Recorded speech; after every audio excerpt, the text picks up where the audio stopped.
In tomorrow's presidential debate, abortion rights will obviously be a big topic.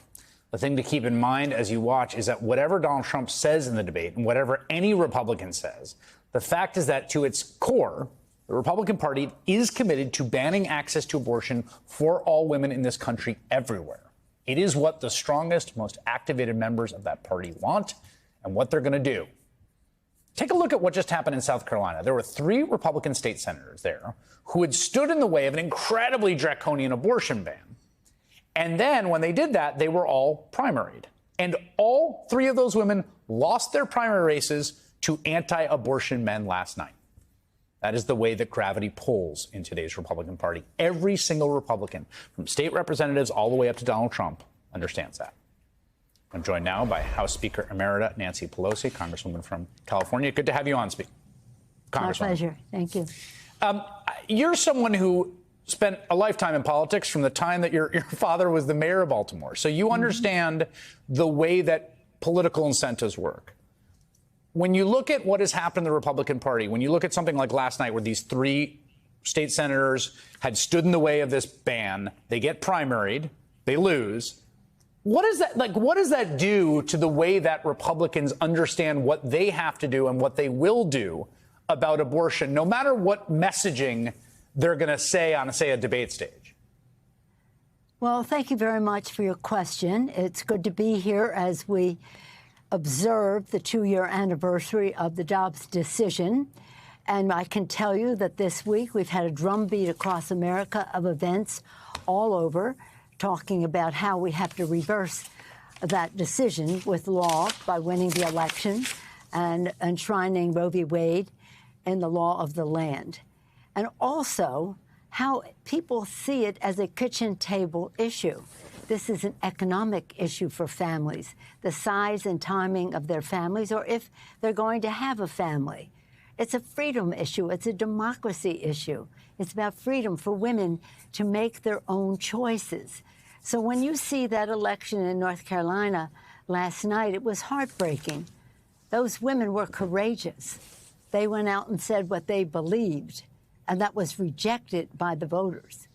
But we have to make sure that the voters know. And one thing they will know is the difference between Joe Biden and the former president of the United States. If the other guy wins, there will be no question there will be a national abortion ban in our country. I say that very sadly as a Roman Catholic, as a person who had 5 children in 6 years in 1 week. Very wonderful, a joy to us. That was our choice. Other people should have their choice. So this tomorrow night, you'll see a split screen on the subject of respect for women. You'll see a split screen on their economic life. And the list goes on that we can talk about, but to stick with Dobbs for a moment. One of the things that we were observing this week as we had our drumbeat across America was access to contraception. How many Republicans do you think in the House of Representatives voted for a woman to have the right to contraception? 8. 195 Republicans voted no. Women do not have a right to contraception. We're not talking abortion here. We're talking contraception. So this is about, they believe in, they don't believe in birth control, but they do believe in controlling women.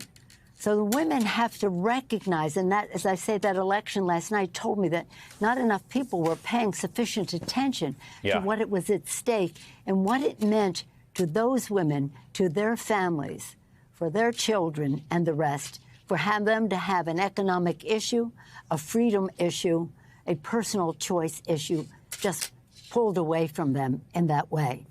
And if he wins, well, it can't win. I mean, it cannot happen. Well, he might.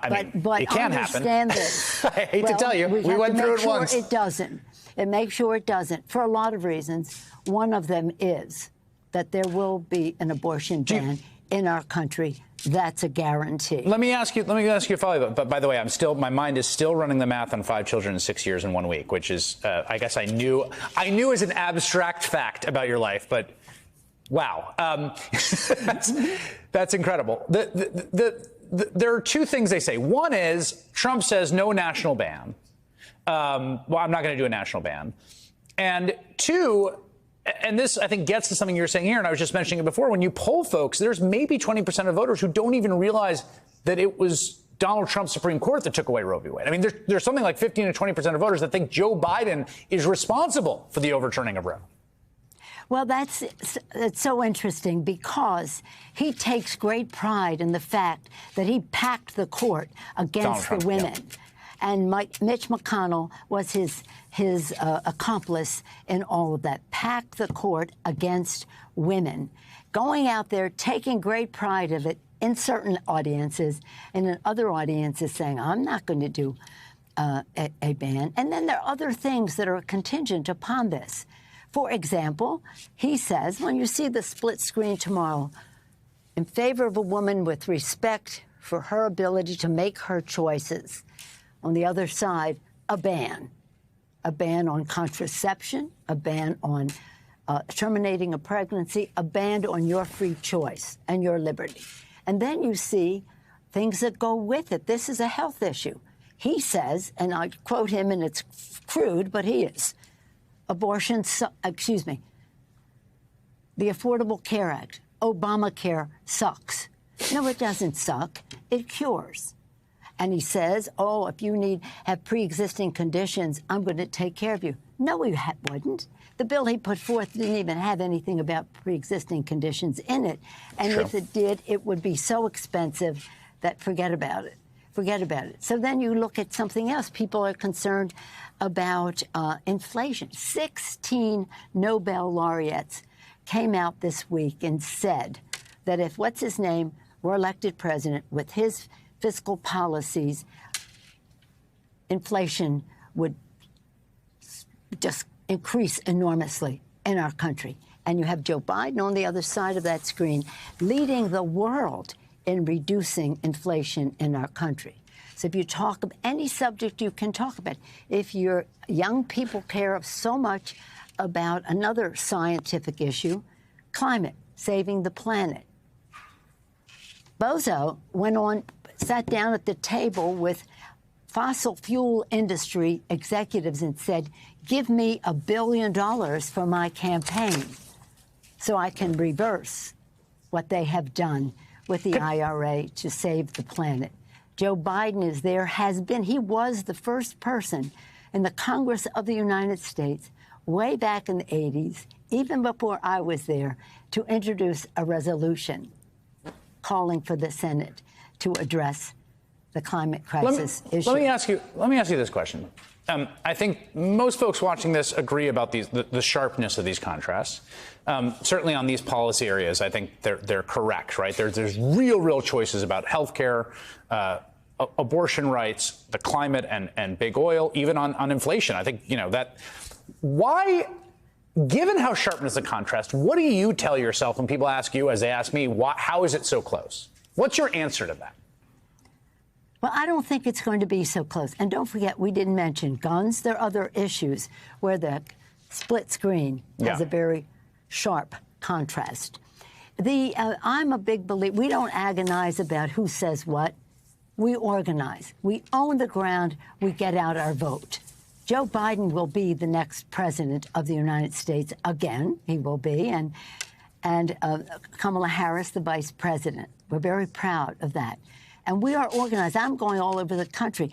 I'm a former chair of the party. I came up into all of this being a grassroots organizer to get out the vote on the political side, to get out the vote. I can smell a good campaign or not. And I'm telling you, the scent is there. People are ready. Now, just for example, in the election of 2022, you will recall that the pundits, wherever they are, were saying we were going to lose 30 or 40 seats. Correct. They didn't know what they were talking about. Yeah. They didn't know what we were going to have a tsunami, was it, or a red wave or some such thing. They had a little eyedropper. We lost 5. We'll get them back. Hakeem Jeffries will be the Speaker of the House. Chuck will be the leader of the majority in the Senate. And Joe Biden will be president of the United States. But back to 22, I kept saying, why are they saying that? And even Democrats were going on TV saying, oh, she's got it all wrong. She's saying a woman's right to choose. Dobbs is a big deal in this election. Yes, it was. They said it's all in the rearview mirror. Women don't care that much. Yes, they do. Yes, they do. So that's one issue. Yeah. And that's a very important issue because it's a freedom issue. Yeah. It's personal, it's health, it's freedom, it's economic. And we still have seen in special election after special election, that sort of driving energy that you talk about in 2022 has showed up at the polls in special election after special election. Speaker Emerita Nancy Pelosi, always a pleasure to have you on. Thank you very much for your time tonight. Hey there, MSNBC fans. I'm Luke Russert, and be sure to join me, Rachel Maddow, Jen Psaki, Lawrence O'Donnell, Steve Kornacki, Joy Reid, and many more September 7th in Brooklyn, MSNBC Live Democracy 2024. Click on the link for ticket information. We will see you there.